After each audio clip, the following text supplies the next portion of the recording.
Made $250 in less than 10 minutes trading options while in bed, and here's how I did it. First, you want to search up TradingView, then click on the first link. Once you're on TradingView, you want to go ahead and search up Tesla, then click Launch Chart.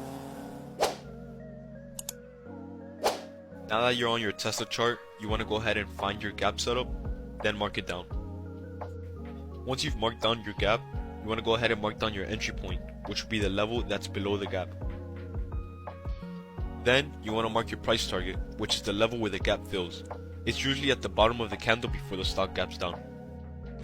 Now, before we execute the trade, we want all confirmations to add up.